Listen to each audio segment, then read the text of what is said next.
Good morning friends. சில பேர் என்கிட்ட கேட்குற ஒரு கேள்வி, சார் எந்த நிலைமைக்கு மேலே போனால் நான் ட்ரேடிங்கை ஸ்டாப் பண்ணணும்? ஏன்னா நான் பார்க்குற நியூஸஸ் எல்லாம் ரொம்ப பயமாக இருக்குது. சில பேர் அவங்களே உயிரை மாச்சிக்கிறாங்க. உங்கள் யூடியூப்பில் ஒரு கமெண்ட்டு கூட நான் படித்தேன். எங்கேயோ ஒருத்தர் குடும்பத்தையே சாவடித்து அவரையும் செத்துட்டார் அப்படின்ற மாதிரிலாம் படிக்கிறேன். இப்போ எனக்கு ரொம்ப பயமாக இருக்குது. அப்போ நான் இந்த ட்ரேடிங்கில் எந்த லெவலில் இருக்கேன்? இந்த ட்ரேடிங்கில் எல்லாருக்கும் ஒரே மாதிரி எமோஷன் தானே, அப்போ எனக்கும் இது வர்றதுக்கான வாய்ப்புகள் இருக்கும்ல. அப்போ நான் இந்த ட்ரேடிங்கில் இந்த நிலைமைக்கு மேலே போனால் நான் ட்ரேடிங்கை நிறுத்திடணும். இல்லை நான் கரெக்டான வழியில் தான் போயிட்டுருக்கேனா, இல்லை நான் தப்பான வழியில் போயிட்டுருக்கேனா? நான் தப்பான வழியில் போகிறேன்னா ட்ரேடிங்கை நான் உடனே ஸ்டாப் பண்ணணும். அப்படின்னா எந்த ஸ்டேஜில் நான் இருக்கேன் அப்படின்றத நான் எப்படி சார் தெரிஞ்சுக்கிறது அப்படின்ற மாதிரி கேட்டார். நான் இதை ஏற்கனவே ஒரு புக்கில் படிச்சிருக்கேன். எந்த நிலைமைக்கு போனால் உங்கள் ட்ரேடிங் லைஃப்பை நீங்கள் ஸ்டாப் பண்ணணும் அப்படின்ற மாதிரி. அவரும் அதே மாதிரி கேள்வி தான் கேட்டிருக்காரு. அதாவது ஒரு விஷயம் சொல்கிறேன் பாருங்கள். ஒரு மனுஷன் கடலில் குளிக்க போகிறான். முதல்ல தண்ணி கணுக்கால் வரையில் இருக்கும், அப்புறம் முழங்கால் வரை வரும், அதுக்கப்புறம் இடுப்பு வரைக்கும் வரும். அவன் என்ன நினைக்கிறான், நம்ம ஆபத்தில் இருக்கிறோம் அப்படின்ற மாதிரி ஃபீல் பண்ணுவானா? தண்ணி இடுப்பு வரையும் இருக்கிற வரையும் ஃபீல் பண்ண மாட்டான். ஏன்னா இடுப்பு வரையும் இருக்குன்னும் போது ஓகே சமாளிக்க முடியும். தண்ணி தலைக்கு மேலே போச்சு, இப்போ என்ன ஃபீல் பண்ணுவான்? ஐயோ தண்ணி தலைக்கு மேலே போயிடுச்சே, நம்மளால் ஆபத்தில் மாட்டிக்கிட்டோமோ அப்படின்னு கேட்டால் அப்போவும் ஃபீல் பண்ண மாட்டான். எப்போ அவன் கால் தரையில் படாமல் இருக்கோ அப்போ தான் அவனுக்கு உடனே ஒரு பயம் வரும். ஓகேங்களா? தண்ணிக்குள்ளே போயிட்டான், தலைக்கு மேலே தண்ணி இருக்க வரையும் கால் தரையிலே தான் இருக்குது. அந்த கால் தரையை விட்டு மேலே போனதுக்கப்புறம் தான் அந்த பயம் வரும். ட்ரேடிங்கும் அதே மாதிரி தான் சார். நம்ம பண்ணுற ட்ரேடிங்கும் அது மாதிரி தான். ஃபஸ்ட்டு கணுக்கால் வரையில் இருந்தால் பிரச்சனை இல்லை, முழங்கால் வரையும் வந்தால் பிரச்சனை இல்லை, இடுப்பு வரையும் வந்தாலும் பிரச்சனை இல்லை, தலையை பாதி மூழ்கினாலும் பிரச்சனை இல்லை. தரையை விட்டு உங்கள் கால் மேலே போயிடுச்சுன்னா கண்டிப்பாக ஆபத்து அதிகம். அதே மாதிரி தான் இந்த ட்ரேடிங்லேயும். அழிவு எங்கே ஆரம்பிக்கிறதுனா இந்த மாதிரி அறிகுறிகள் நமக்கு ட்ரேடிங்கில் கண்டிப்பாக தெரியும். அந்த அறிகுறிகள் என்னென்ன அப்படின்னு நான் சொல்லட்டா? இது யாரையும் பயமுறுத்துறதுக்காகலாம் இல்லை. ஏன்னா ரொம்ப பேர் மனசு உடைஞ்சி தப்பான முடிவை நோக்கி போயிடுறாங்க. ஸோ அவங்கள ஒரு அலர்ட் பண்ணுறதுக்காக தான் நான் இதை தேடி கண்டுபிடிச்சி இந்த ஆடியோவை போடுறேன். முதல் அறிகுறி, லாஸ் ஆன உடனே இன்னொரு ட்ரேட் எடுக்கணும் அப்படின்னு உங்களுக்கு தோணுதா? அப்படி தோணுச்சுன்னா இது அந்த அறிகுறியோட ஃபஸ்ட்டு. ஒன்றும் இல்லை, காலையில் ஒரு 2000 அவங்க ரிஸ்க் மேனேஜ்மெண்ட்டுக்கு ஏற்ற மாதிரி. சில பேருக்கு ரிஸ்க் மேனேஜ்மெண்ட்டே இருக்காது, காலையில் 20,000 லாஸ் பண்ணுறாங்க. பிளான் என்ன? அப்போ உடனே நம்ம என்ன பண்ணணும்? ஸ்டாப் பண்ணணும், நிறுத்தணும் அப்படின்ற மாதிரி நம்ம மைண்டில் ஒரு கிளி வரணும். ஆனால் நம்ம மனசு என்ன சொல்லணும் தெரியுங்களா? இன்னொரு ட்ரேடு மட்டும் எடுத்தால் இந்த 20,000 நம்ம ரெக்கவரி பண்ணிடலாம் அப்படின்ற மாதிரி சொல்லணும். இதுதான் ட்ரேடரோட மனநிலைமை. இந்த மனநிலைமை என்ன சொல்கிறாங்கன்னா, வெல் எக்ஸ்பீரியன்ஸ் ஆத்தர்லாம் சூதாட்ட மனநிலைமை அப்படின்றாங்க. ஒரு ட்ரேடர் எந்த செட்டப்பையும் பார்க்காம, சார்ட்டையும் பார்க்காம பிளைண்டாக ட்ரேட் பண்ணுறது சூதாட்டத்துக்கு ஈக்குவலு. இது சூதாட்ட மனநிலைமை அப்படின்னு சொல்கிறாங்க. ஒரு ப்ரோ ட்ரேடர்ஸ் ட்ரேடிங் பண்ணும்போது அவங்களோட செட்டப்பை பார்க்குறாங்க. ஒரு அடிக்ட் ட்ரேடர் அவங்க வாய்ப்புக்காகலாம் ட்ரேட் பண்ணல, ரெக்கவரி பண்ணுறதுக்காக ட்ரேட் பண்ணுறாங்க. வித்தியாசம் புரியுதுங்களா? அப்போ லாஸஸ் ஏன் வந்துக்கிட்டே இருக்குன்னா இதுதான். ஒரு செட்டப்போட ப்ரோ ட்ரேடர்ஸ் ட்ரேட் பண்ணுறாங்க, வாய்ப்புக்காக ட்ரேட் பண்ணுறாங்க. அவங்களுக்கு அந்த வாய்ப்பு கிடைக்கி அந்த வாய்ப்புக்காக அவங்க ட்ரேட் பண்ணுறாங்க. ஆனால் ஒரு அடிக்டட் ட்ரேடர் வாய்ப்புக்காக ட்ரேட் பண்ணல, 20,000 லாஸ் ஆகிடுச்சு, அந்த லாஸை நான் உடனே ரெக்கவரி பண்ணணும் அப்படின்ற மாதிரி கோணத்தில் ட்ரேட் பண்ணுறாங்க. இது முதல் அறிகுறி. இப்படி இருந்தால் ரொம்ப டேஞ்சரஸ் சிக்னல். ரெண்டாவது அறிகுறி, லாட் சைஸை காரணம் இல்லாமையே இன்க்ரீஸ் பண்ணுறது. அதாவது ஒரு லாட் எடுக்க வேண்டிய இடத்துல 3 எடுக்கலாம். சில பேர் 10 லாட்லாம் எடுப்பாங்க. என் ஃப்ரெண்ட்ஸே இருக்கிறாங்க எக்கச்சக்க பேர், 10 லாட்டு 15 லாட்டு. சரி, அது அவங்க மனநிலைமையை பொறுத்து. ஆனால் இந்த அறிகுறி லார்ஜ் சைஸ் மீது அதிகமாக நம்பிக்கை வைக்கிறது. ஏன் அந்த மாதிரி நம்பிக்கை வைக்கிறாங்க? அந்த கொஸ்டின் வருது. ஏன்னா 20,000 லாஸ் ஆகிடுச்சு. அந்த 20,000 லாஸை நான் மோர் தென் லாட்ஸ் எடுக்கும் போது எனக்கு ஜஸ்ட் ஒரு 10 பாயிண்ட் வந்தாவே அந்த 20,000 நான் கேப்சர் பண்ணுறேன். அப்போது லார்ஜ் சைஸில் அதிகப்படியான ஹோப் வைக்கிறாங்க. கரெக்டு தானே? சப்போஸ் அது அவங்களுக்கு அகைன்ஸ்டாக போயிடுச்சுன்னா டோட்டலாக பயம் அதிகமாகிடும். ஏன்னா 20,000 லாஸ் வந்து அதே 10 பாயிண்ட்டு இவ்வளோ லாட் வாங்கும்போது 20,000 40,000 மாறிடும். அப்போ இந்த இடத்துல அவங்க என்ன நினைக்கிறாங்க? கொஞ்சம் கொஞ்சமாக சம்பாதிக்கணும் அப்படின்ற எண்ணம் இல்லை, டோட்டலாகவே இல்லை. இழந்ததை அடுத்த ட்ரேடிங்லேயே மோர் தென் லாட்ஸ் எடுத்து நான் சம்பாதிச்சிடணும் அப்படின்ற மாதிரியே விரும்புகிறாங்க. அதாவது இந்த வேகமான ரெக்கவரி அப்படி நான் பண்ணணும் அப்படின்னு நினைக்கிறது 2வது அறிகுறி. ஏன்னா மார்க்கெட்டு நாளையோடு முடிஞ்சிடும். அடுத்த வருஷம், அதுக்கடுத்த வருஷம்லாம் மார்க்கெட் இருக்க போகிறது இல்லை. நாளைக்கு ஒரு நாள் தான் மார்க்கெட்டு. ஸோ அதனால் நான் எல்லா லாட்ஸையும் போட்டு இருக்கிற பணத்தை எல்லாத்தையும் போட்டு நான் ட்ரேட் பண்ணுறேன் அப்படின்ற மாதிரி மனநிலைமையில் தான் பல பேர் ட்ரேட் பண்ணுறாங்க. ஏன்னா மார்க்கெட்டு நாளைக்கு விட்டுட்டு அதோட ட்ரேட் பண்ணவே முடியாது பாருங்கள். இந்த மனநிலைமையை மாற்றணும். இது 2வது அறிகுறி. 3வது அறிகுறி, எப்போ நீங்கள் ட்ரேடிங் சம்மந்தமாக குடும்பத்தில் பொய் சொல்ல ஆரம்பிக்கிறீங்களோ அப்போவே 3வது அறிகுறி உங்களுக்கு ஸ்டார்ட் ஆகுது. உங்கள் ஒய்ஃப் கேட்குறாங்க. பல பேர் வீட்டுக்கு தெரிஞ்சு ட்ரேடிங்லாம் பண்ணுவாங்க. இப்போ நான்லாம் பண்ணுறேன், என் ஒய்ஃபுக்கு தெரியும். என் ஒய்ஃபே நான் கேட்குறா, ட்ரேடிங் எப்படி போகுது அப்படின்னு கேட்குறான்னா நான் என்ன சொல்லுவேன்? நல்லா தான் போகுது அப்படின்னுவேன். அங்கே நல்லா போதோ இல்லையோ, ஆனால் என் வாயிலேருந்து வர்றது நல்லா தான் போகுது. ஆனால் உண்மையை கேட்டால், ஆனால் ஏன் உண்மையை சொன்னாங்கன்னா உண்மையாலுமே நான் ப்ராஃபிட்டில் தாங்க இருக்கேன். உடனே நீங்கள் என்ன தப்பாலாம் நினைக்காதீங்க. நான் ப்ராஃபிட்டபிள் ட்ரேடராக தான் இருக்கேன். பட் நீங்கள் நினைக்கிற மாதிரி ஹியூஜ் ப்ராஃபிட்டபிள் ட்ரேடர்லாம் கிடையாது. ஏதோ என்னால் முடிஞ்சது 2,000 2,500 அது மாதிரி டெய்லியும் என்னால் சம்பாதிக்க முடியுது. நான் வந்து லாஸ் ஆகுறவங்களை பற்றி சொல்கிறேன். இப்போது அவங்க ஒய்ஃப் கேட்குறாங்க, எப்படிங்க ட்ரேடிங் போகுது அப்படின்னா, நீங்கள் நல்லா தான் போகுதுன்னு சொல்லுவீங்க. ஆனால் உண்மை அங்கே என்னன்னு பார்த்தா அவரோட அந்த டிமேட் அக்கௌண்ட்டில் முக்கால்வாசி பணம் காலி ஆகிட்டுருக்கும். அந்த நிமிஷத்தில் இருந்து தான் அவருக்கு பணப்பிரச்சனை ஸ்டார்ட் ஆகும். அதோடு போய்டுன்னு கேட்குறீங்களா? உடல் உபாதைகள் ஸ்டார்ட் ஆகிடும். இது 3வது அறிகுறி. 4வது அறிகுறி, கடன் வாங்கிட்டு ட்ரேட் பண்ணுறது. இந்த இடத்துல இந்த உண்மை கண்டிப்பாக பல பேருக்கு கசப்பாக தான் இருக்கும். ஆனால் இதெல்லாம் அப்போவே சொல்லியிருக்காங்க பாருங்களேன். இப்படியெல்லாம் நம்ம ட்ரேடிங்கில் போனால் இதுக்கெல்லாம் நம்ம தள்ளப்படுவோம் அப்படின்றத, இது பழைய புக்குங்க. இந்த புக்கு நான் படிக்கிறது பழைய புக்கு. அதுலேயே சொல்லியிருக்காங்க. கடன் வாங்கி ட்ரேட் பண்ணுறது. ஒரு ட்ரேடர் தன்னுடைய பணத்தை இழக்கலாம். அதாவது நீங்கள் வாழ்க்கையிலே சேமிப்பாக வச்சுக்கிற பணத்தை நீங்கள் இழக்கிறீங்கன்னா அது உங்களோட பிரச்சனையோடு போயிடும். குடும்பத்தையும் பாதிக்காது. ஆனால் கடன் வாங்கி ட்ரேட் பண்ணுற மாதிரி ஒரு நிலைமைக்கு நீங்கள் போயிட்டீங்கன்னா அதுக்கு இஎம்ஐ பணம் கட்டணும்.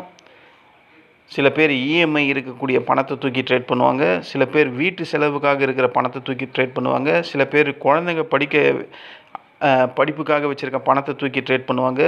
சில பேர் கிரெடிட் கார்டை ஸ்வைப் பண்ணி காசாக எடுத்து அந்த காசை டிமேட் அக்கௌண்ட்டில் போட்டு ட்ரேட் பண்ணுவாங்க. சில பேர் நண்பர்கள்கிட்டயே கடன் வாங்கி ட்ரேட் பண்ணுவாங்க. இப்படியெல்லாம் நீங்கள் ட்ரேட் பண்ணுறீங்களா அப்படின்னா நீங்கள் இந்த இடத்துல ட்ரேடராக வேலை செய்யலை.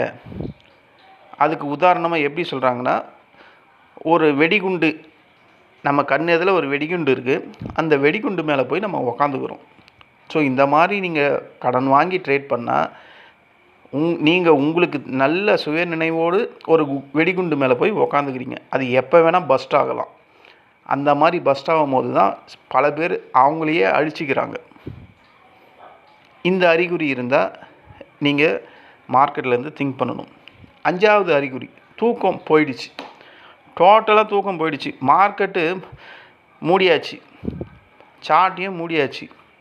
நான் பெட்ரூமுக்கும் போயிட்டேன், பெட்லேயும் படுத்துட்டேன். எனக்கு தூக்கமே வரல.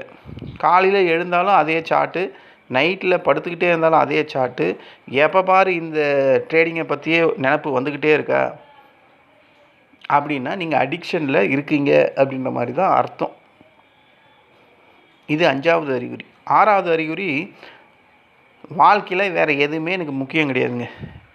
ஓகேங்களா? எனக்கு எதுவுமே முக்கியம் கிடையாது. எனக்கு ஒன்லி ட்ரேடிங் தான்.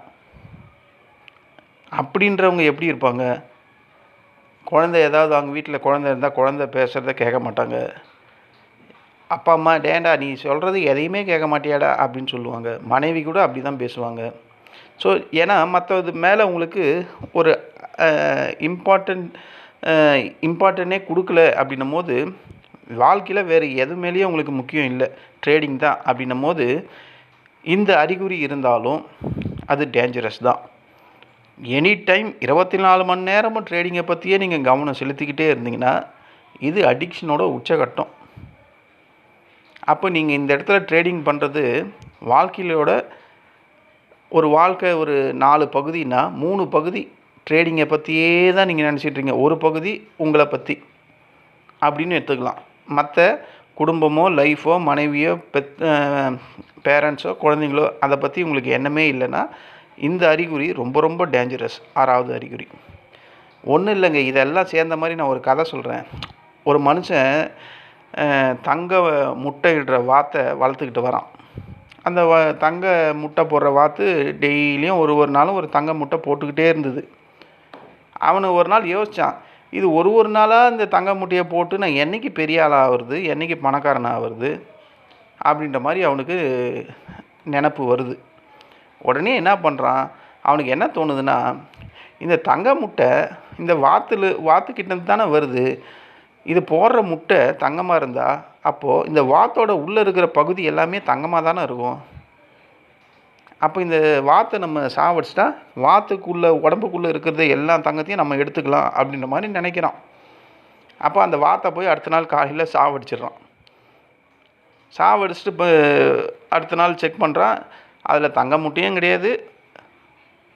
இவ்வளோ நாள் டெய்லியும் ஒவ்வொரு முட்டையாக தங்க முட்டை போட்ட இப்போ வாத்தும் இல்லை. ஸோ தங்க முட்டையும் போச்சு, வாத்தும் போச்சு. பல ட்ரேடர் இது மாதிரி தான் செஞ்சுக்கிட்டு இருக்காங்க.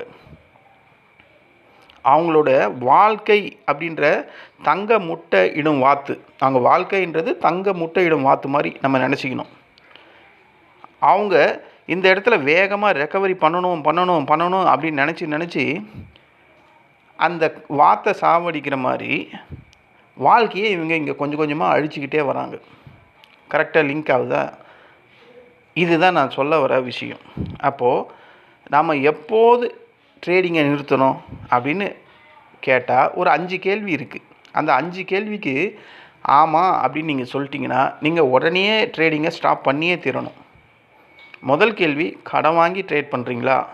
ஆமான்னா நீங்கள் ட்ரேடிங் ஸ்டாப் பண்ணணும். லாஸ் ஆன உடனே ரிவெஞ்ச் ட்ரேடிங் எடுக்கிறீங்களா?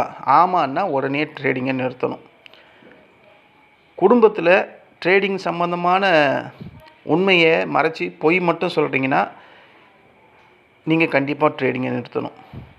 இந்த 3மே வந்துடுச்சு. 4வது, தூக்கம் உங்களுக்கு பெரிய லெவலில் பாதிக்கப்பட்டிருக்கா ட்ரேடிங்கால்? ஆமான்னா ட்ரேடிங்கை நிறுத்தணும். ட்ரேடிங் இல்லாமல் என்னால் ஒரு நாள் கூட இருக்க முடியாதுங்க அப்படின்னு நீங்கள் நினச்சிங்கன்னா, அதுக்கும் ஆமாம் அப்படின்னு நீங்கள் நினச்சிங்கன்னா நீங்கள் ட்ரேடிங்கை ஸ்டாப் பண்ணணும். இந்த 5ல் 3 கொஸ்டினுக்கு ஆமாம் அப்படின்னு ஆன்சர் வந்தால் நீங்கள் உடனே ட்ரேடிங்கை நிறுத்தியே ஆகணும். 3த்துக்கும் ஆமாம் அப்படின்னா அட்லீஸ்ட் நீங்கள் 1 மாதமாவது ட்ரேடிங்கை கண்டிப்பாக ஸ்டாப் பண்ணியே தீரணும். என்ன சார் நீங்கள் 3க்கு ஆமாம் அப்படின்னு சொல்கிறீங்களே, எனக்கு 5மே இருக்குது சார் அப்படின்னு நீங்கள் சொன்னீங்கன்னா நீங்கள் அட்லீஸ்ட் ஒரு 3 மாதமாவது ட்ரேடிங்கை நிறுத்தணும். மார்க்கெட்லேருந்து கண்டிப்பாக நீங்கள் ஓய்வு எடுத்தே தீரணும். ஓகேங்களா? இதுதான் ஃப்ரெண்ட்ஸ், இப்படி தான் நம்ம புரிஞ்சிக்கணும். ஒரு உண்மையான ட்ரேடர் எப்போ ட்ரேட் பண்ணணும் அப்படின்றத அவன் நல்லா தெரிஞ்சிருப்பான். ஓகேங்களா? இதுவே ஒரு ப்ரொஃபஷ்னல் ட்ரேடர் எப்போ ட்ரேட் பண்ணக்கூடாது அப்படின்றத அவன் தெரிஞ்சிருப்பான். வித்தியாசம் புரியுதுங்களா? நம்ம ட்ரேட் எடுக்கும் போது எத்தனை பேர் இந்த 2 விதமாக திங்க் பண்ணுறோம். ஒரு உண்மையான ட்ரேடர் எப்போ ட்ரேட் பண்ணணும் அப்படின்றத தெரிஞ்சு வச்சுருப்பான். ஒரு ப்ரொஃபஷ்னல் ட்ரேடர்ஸ், ஒரு ப்ரோ ட்ரேடர்ஸ் எப்போ ட்ரேடிங் பண்ணக்கூடாது அப்படின்றத தெரிஞ்சு வச்சுருப்பான். அதாவது மார்க்கெட்லேருந்து நம்ம வெளியே வரணும், மார்க்கெட் நமக்கு கண்டினியூஸாக தோல்வியே கொடுக்குது, அப்போது மார்க்கெட்லேருந்து பணம் போனால் போகுது, நான் என் உயிரையாவது காப்பாற்றிக்கணும் அப்படின்னு நினச்சா மார்க்கெட்லேருந்து நம்ம ஓய்வு எடுத்தே தீரணும். ஏன்னா பணத்தை இழந்துட்டா அதை சம்பாரிச்சிக்கலாம், வேறு வழியில் சம்பாதிக்கலாம். ஆனால் வாழ்க்கையை இழந்துட்டா அந்த வாழ்க்கையை மறுபடியும் சம்பாதிக்க முடியாது. புரியுதுங்களா? ஸோ இழந்தது பணமாக இருந்தாலும் மீதம் இருக்கிற வாழ்க்கையை நிம்மதியாக வாழுங்க. நான் சொன்ன இந்த அறிகுறியும் நான் கேட்ட அந்த 5 கேள்வியிலையும் நீங்கள் எல்லாம் வருவீங்க அப்படின்றது எனக்கு தெரியும். ஆனால் உங்களை நான் பர்மனெண்ட்டாக ஸ்டாப் பண்ணுங்க அப்படின்லாம் சொல்ல விரும்பலை. கொஞ்சம் பிரேக் எடுங்க அப்படின்ட்டு தான் சொல்கிறேன். ஏன்னா இப்போ நான் ஒரு ட்ரேட் பண்ணுறேன், என்னால் நல்லா தாங்க தூங்குறேன். நான் இத்தனைக்கும் நைட் ஷிஃப்ட் வேறு பண்ணுறேன், நான் ஒர்க்கும் பண்ணிக்கிட்டு இருக்கேன். அது ரொம்ப பேருக்கு தெரியாது. நான் காலையிலலாம் ட்ரேட் பண்ணுறேன். ஒர்க் ஃப்ரம் ஹோமில் தான், நான் வீட்டில் தான் ஒர்க் பண்ணுறேன். ஒரு 2 மணி வரையும் முழிச்சிருப்பேன், அதுக்கப்புறம் படுத்துருவேன். படுத்தா உடனே விடிஞ்சிடுது எனக்கு. ஸோ நான் இந்த அடிக்ஷனில் நான் முன்ன இருந்தேன், நான் ஒத்துப்பேன், 5மே இருந்தேன். சில பேருக்கு அது எப்படி நான் சொல்கிறதுனா, அந்த கற்றுக்கிட்டு தீரவே செய்யணும் அப்படின்னு நினைப்பாங்கல்ல. சில ஃபஸ்ட் ரேங்க் எடுக்கிற பசங்க எப்படி இருக்குன்னா, கொஞ்சம் மார்க் குறைஞ்சாவே மூஞ்செல்லாம் சுருங்கிடும். யாருக்கிட்டையும் வெளிப்படையாக ரொம்ப பேசவே மாட்டாங்க, அப்பா அம்மா கிட்டவே. ஏன்னா என் பொண்ணெல்லாம் அப்படி தான், மார்க் கம்மியாகிடுச்சுன்னா பேசவே மாட்டாள். ஸோ அந்த மாதிரி ஒரு வெறித்தனம் இருக்கணும் அப்படின்னு எனக்கு ட்ரேடிங்கில் அந்த மாதிரி ஒரு வெறித்தனம் தான் இருந்தது. அப்போலாம் கண்டபடி ட்ரேட் பண்ணுவேன், கண்டபடி லாஸ் ஆகும். எப்படி தாண்டா இதில் நம்ம சம்பாதிக்க முடியும் அப்படின்ற மாதிரி தான் திங்க் பண்ணி பல வாட்டி பேக் டெஸ்ட் பண்ணி ஸ்கேல்பிங் மெத்தடில் தான் நான் ட்ரேட் பண்ணுறேன். அதனால தான் என்னால் மார்க்கெட்டில் சம்பாதிக்க முடியுது மடமடன்ட்டு.